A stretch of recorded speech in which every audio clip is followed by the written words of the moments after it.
Je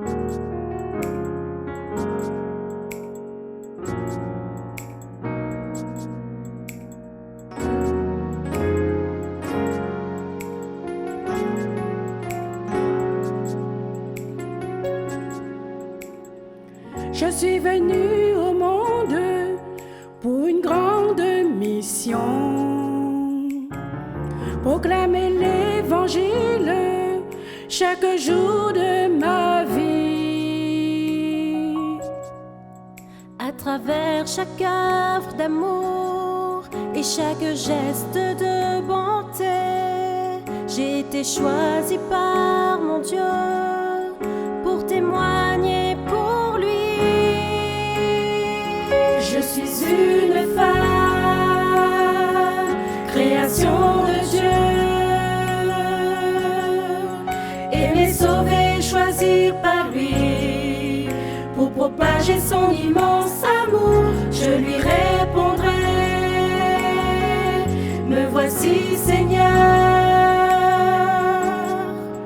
Où que j'aille, je proclamerai, de tout cœur je chanterai, Seigneur, oui j'irai.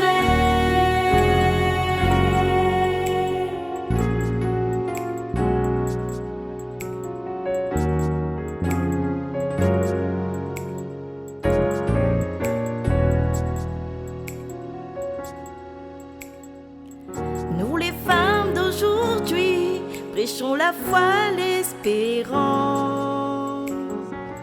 Nous partageons l'amour, la vérité, le pardon. Nous avançons sans crainte, car il est là à nos côtés. Par sa puissance nous avançons, la fin de tout est proche. Je suis une femme, création de Dieu, et sauvée, choisie par lui, pour propager son immense amour. Je lui répondrai, me voici Seigneur. Où que j'aille, je proclamerai, de tout cœur je chanterai, Seigneur, oui j'irai.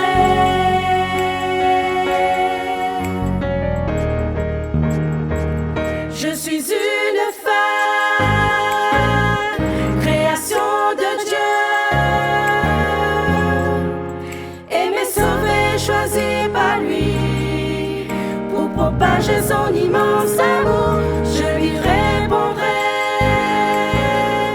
me voici Seigneur. Où que j'aille, je proclamerai son immense amour, aimé, sauvé, choisi par lui. Tu es une femme choisie par Dieu, de tout cœur je chanterai, Seigneur. J'irai, j'irai, j'irai, j'irai, oui j'irai.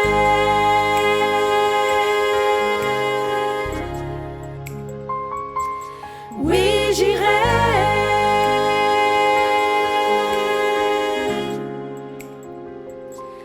Oui j'irai.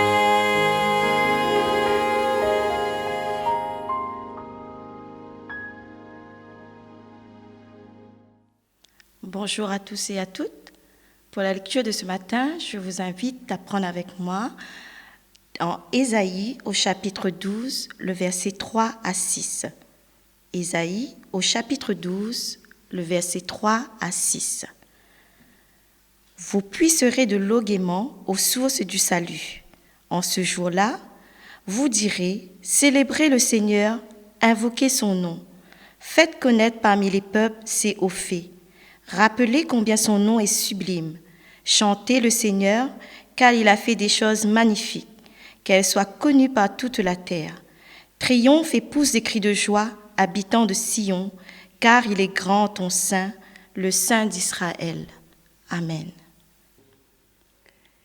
Notre Père qui est dans les cieux, nous voici, Seigneur, inclinés devant toi en ce sabbat matin pour te dire merci, Seigneur, merci pour cette bénédiction que tu nous donnes. Merci Seigneur, car tu as mis à part le sabbat pour que chacun de nous, nous puissions, Seigneur, nous ressourcer.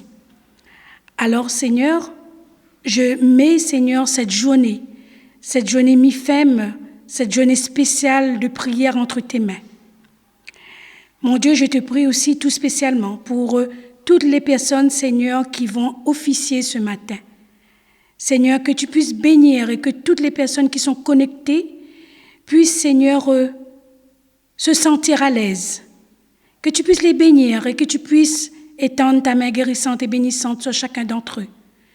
Que le message, Seigneur, puisse toucher leur cœur et que ta paix et ta grâce puissent abonder. Au nom de Jésus, notre Sauveur bien-aimé. Amen.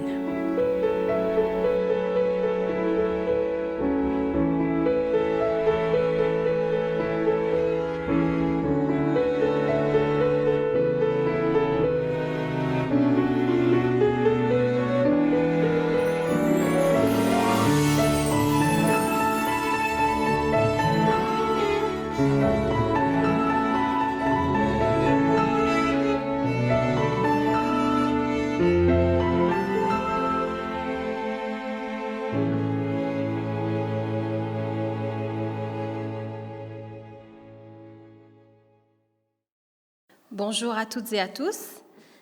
Nous allons parler ce matin du ministère de la femme à travers l'histoire de la femme samaritaine. Alors, que connaissons-nous exactement de la femme samaritaine ? Je dirais qu'on ne connaît pas grand-chose. Nous savons juste que c'est une femme et qu'elle est samaritaine. En revanche, nous ignorons plein de choses à son sujet. Nous ne savons pas comment elle s'appelle, ni quel est son âge. Nous ne connaissons pas non plus ses parents et nous ne savons pas si elle a des enfants ou non. Par contre, ce qu'on connaît de cette femme, c'est qu'elle avait l'habitude d'aller au puits à une heure où personne n'avait l'habitude d'aller pour puiser de l'eau. Ce qu'elle ne savait pas en revanche ce jour-là, c'est que ce jour n'allait pas se passer exactement comme les autres jours. Et que la personne qu'elle allait rencontrer n'était pas non plus un homme comme un autre. Nous voyons que cet homme, c'est Jésus, c'est le Messie que tout le monde attendait à cette époque. Et Jésus, on nous dit qu'il marcha de longues heures et arrivé à un moment, il était fatigué. Donc, il décide de s'asseoir près du puits de Jacob, tandis que les disciples allèrent à la ville chercher de quoi manger. Arrive alors la femme samaritaine et Jésus la demande à boire, sachant que les Juifs et les Samaritains n'étaient pas très amis. Alors s'ensuit une conversation, une discussion, un échange entre Jésus et la Samaritaine.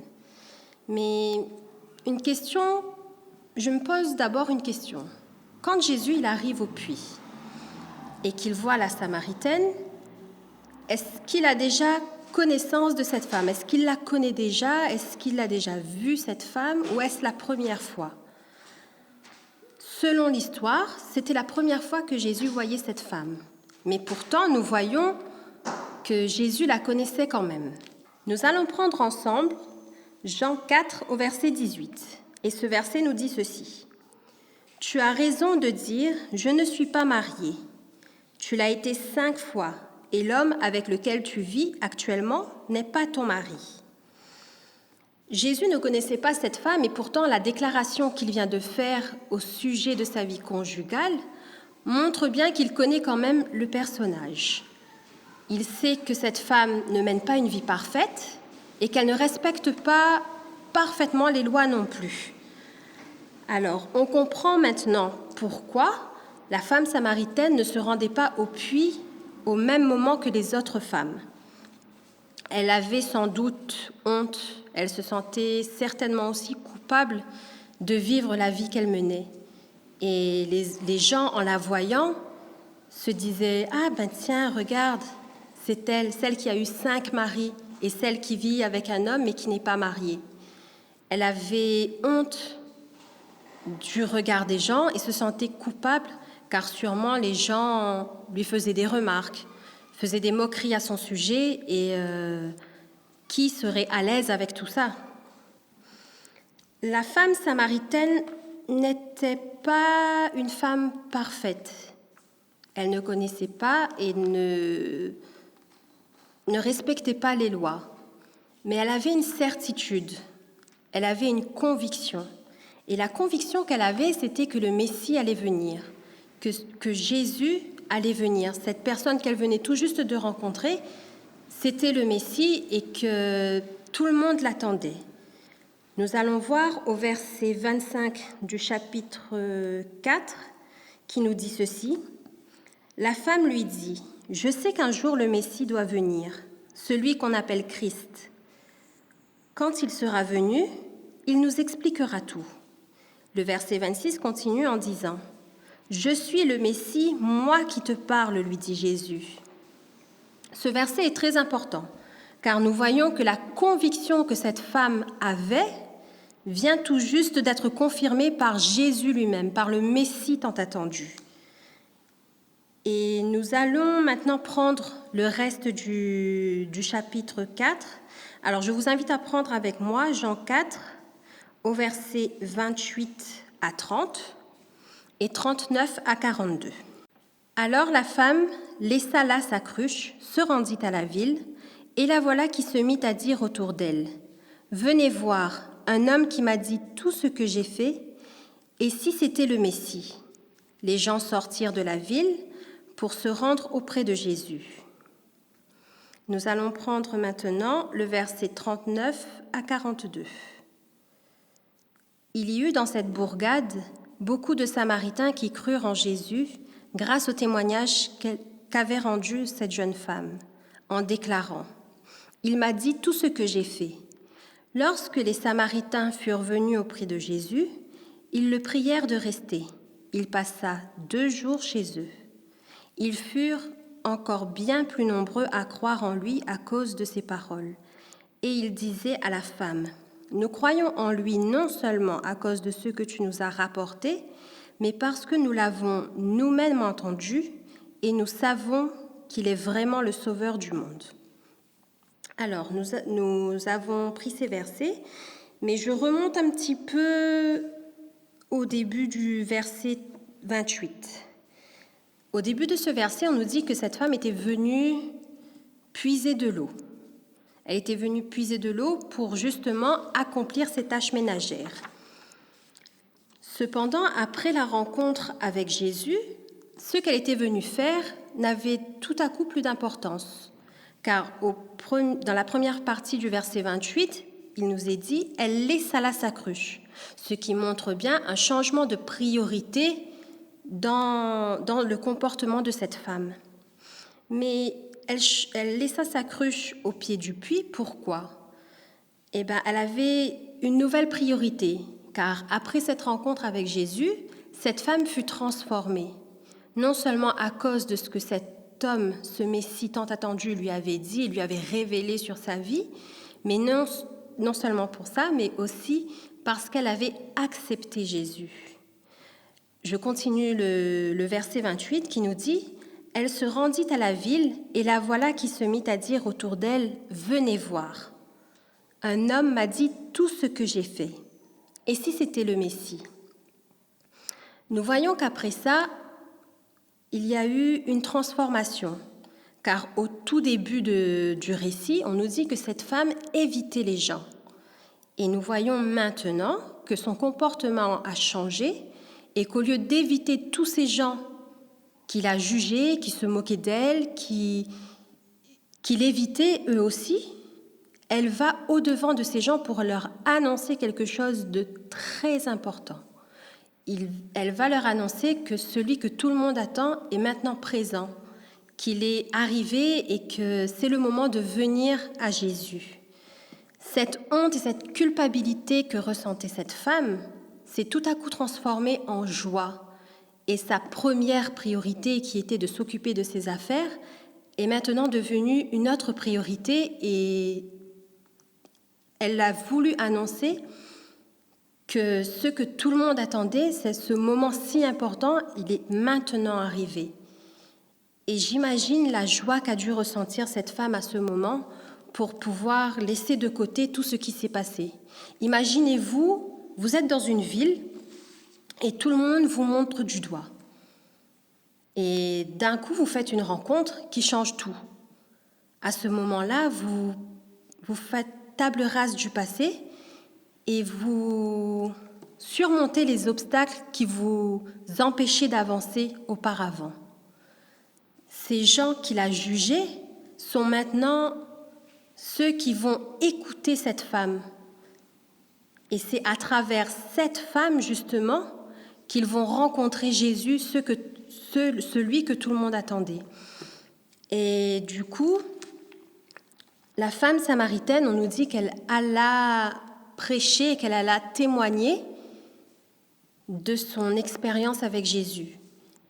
Et quand les gens de la ville l'ont vue, ils ont tout de suite vu un changement radical dans cette personne.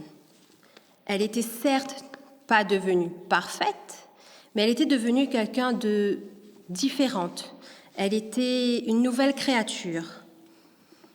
Et sa priorité première, qui était d'aller puiser de l'eau, devint tout autre.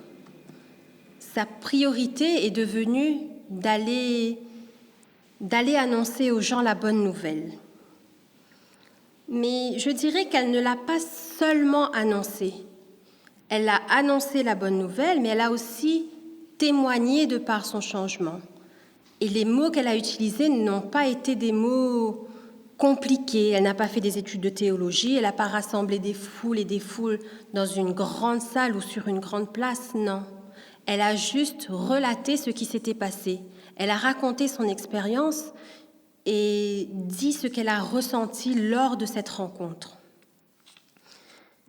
Au verset 29 du chapitre 4, il nous est dit « Venez voir, un homme m'a dit tout ce que j'ai fait ». Nous voyons là que grâce aux simples mots qu'elle a prononcés, tous les villageois ont suivi un petit peu l'attitude de cette femme. Et sûrement, elle a dû éveiller la curiosité aussi de certaines personnes. Et on nous dit dans la première partie du verset 28 qu'elle laissa sa cruche. La cruche ici est le symbole du fardeau de cette femme, du péché, de la culpabilité, de sa honte. Et on nous dit qu'elle a tout laissé au puits. Et après avoir laissé tout ça, c'est à ce moment-là qu'elle est partie chez elle en premier. Elle n'est pas partie bien loin, elle est partie dans sa maison pour annoncer la bonne nouvelle. Elle a étendu la nouvelle à son voisinage et un petit peu plus loin dans la ville après. Et nous voyons qu'elle n'a pas, comme nous dit le fascicule, elle n'a pas utilisé de grands mots. Elle est partie annoncer la bonne nouvelle en toute simplicité. Et je dirais même que c'est cette simplicité qui a touché de nombreux gens dans cette ville. Elle a fait abstraction du passé, elle a fait table rase du passé, et elle a témoigné de sa transformation. Le fait qu'elle aille vers les autres montre bien son changement d'attitude et qu'on n'a pas besoin en fait d'avoir fait de grandes études, on n'a pas besoin d'employer de grands mots pour pouvoir annoncer et dire ce que Jésus a fait pour nous dans notre vie. Nous voyons que lorsque nous sommes transformés, nous changeons tout. Nous changeons nos habitudes, nous changeons nos priorités, nous surmontons les obstacles. Je vais maintenant vous lire l'histoire d'une femme qui s'appelle Anna Christina Carlsson. Et on nous dit que cette femme est née en Suisse en 1870 et immigra avec sa famille aux États-Unis à l'âge de 16 ans. Elle épousa Fernando Stahl en 1892. Et l'année suivante, ils lurent le livre « La tragédie des siècles » d'Ellen White, acheté chez un colporteur missionnaire qui leur donna également des études bibliques. Grâce à l'influence du libraire, les Stahl commencèrent à observer le sabbat et Fernando, lui, a arrêté de fumer. Lorsque Fernando fut licencié de son travail, Anna et lui réalisèrent qu'ils voulaient travailler dans un cadre offrant la possibilité de parler de Jésus aux gens. La transformation de leur vie était une raison suffisante pour dire aux autres « Venez voir le Sauveur du monde. Il nous a sauvés, il peut vous sauver. » Ils commencèrent à prier, demandant à Dieu de les aider à réaliser leurs rêves. Ils firent un pas de foi en s'inscrivant ensemble à l'école d'infirmiers. En 1909, alors qu'ils travaillaient comme infirmiers dans l'Ohio, ils entendirent le pasteur Joseph W. Westphal, président de l'Église pour le territoire d'Amérique du Sud, lancer un appel aux gens pour devenir missionnaires sur le continent. C'était la réponse à leur prière. Ils étaient partis en tant qu'infirmiers évangélistes. Les Stahl se rendirent au Pérou en bateau pour partager l'Évangile, même s'ils ne connaissaient pas un mot d'espagnol. Anna et son mari ont offert une assistante médicale et ont ouvert des écoles et des églises. Ils assurèrent des formations pour de meilleures pratiques agricoles et sanitaires. Ils reçurent des aides gouvernementales au profit des Indiens. Ils servirent de médiateurs et les conflits tribaux et aidèrent d'autres missionnaires et les travailleurs humanitaires. Ils accomplirent de nombreuses autres actions au cours de leur mission en Amérique du Sud. Des dizaines de milliers de personnes furent conduites au Christ grâce à leur effort. L'efficacité du ministère d'Anna et son mari marqua une génération d'adventistes et de non-adventistes. Certains s'en souviennent encore. Et on nous dit que 110 ans après leur arrivée au Pérou, la communauté des Cordillères des Andes chante encore des chants des Stahl. De nombreux enfants au Pérou et en Bolivie se prénomment Anna et Fernando. Des églises, des écoles et des instituts portent également le nom d'Anna Stahl, comme la clinique Anna Stahl à Iquitos au Pérou et le centre Stahl pour les missions mondiales à l'université La Sierra en Californie. Des livres sont écrits sur Anna, ce qui permet de garder son histoire vivante et d'inspirer les femmes de génération en génération à aller dans le monde. De nombreuses femmes font la différence chaque jour chez elles et dans la vie de famille et dans leur église. Elles transforment des quartiers, des villes, des régions et même des nations par leur travail et leur influence. Lorsque nous invitons les autres à venir voir le Sauveur du monde, nous faisons la différence. Nous voyons que nous aussi, en fait, nous sommes appelés, comme la femme samaritaine, comme Anna et son mari. Mais souvent, nous avons tendance à voir ce qui nous empêche de prêcher la bonne nouvelle et de témoigner. Nous nous disons souvent, mais comment est-ce que je peux faire? Comment je peux prêcher? Je suis trop timide. Je ne connais pas assez la Bible. Je ne suis pas assez consacrée. Ma vie n'est pas une vie exemplaire comme celle de la Samaritaine, par exemple. Ou bien nous disons aussi, oh là là, j'ai trop de problèmes. Mon planning il est tellement chargé. Où je vais pouvoir trouver du temps pour faire ça? Et d'autres diront encore, de toute façon, ils ont le cœur dur et ils ne m'écouteront jamais. Moi, je dirais, mettons de côté tous ces prétextes. Laissons tout cela de côté. Ce que nous devons faire, nous n'avons pas besoin d'être parfaits. Nous n'avons pas besoin d'aller loin. Nous n'avons pas besoin de tout savoir pour prêcher. Comme la Samaritaine, nous avons vu, elle ne connaissait pas la loi, elle ne pratiquait pas la loi. Elle avait une certitude, elle n'était pas parfaite, sa vie n'était pas parfaite. Et pourtant, cela ne l'a pas empêchée d'aller vers les autres et d'aller dire à tout le monde que celui que tout le monde attendait était maintenant là. Nous devons juste nous focaliser sur Jésus. Nous devons témoigner et nous devons mettre tout ce que nous pensons être important en second plan et mettre Jésus en premier. Lorsque nous ferons toutes ces choses, les gens croiront en Jésus à travers notre témoignage, à travers notre transformation. Ils verront que nous sommes une personne différente de ce que l'on était. Et c'est grâce à ça que les gens viendront d'eux-mêmes à Jésus. Alors je dirais, quand Jésus nous demande d'aller prêcher la bonne nouvelle, allons avec conviction et sans peur et disons « Oui Seigneur, j'irai porter cette bonne nouvelle que tu me demandes d'aller porter. » Amen.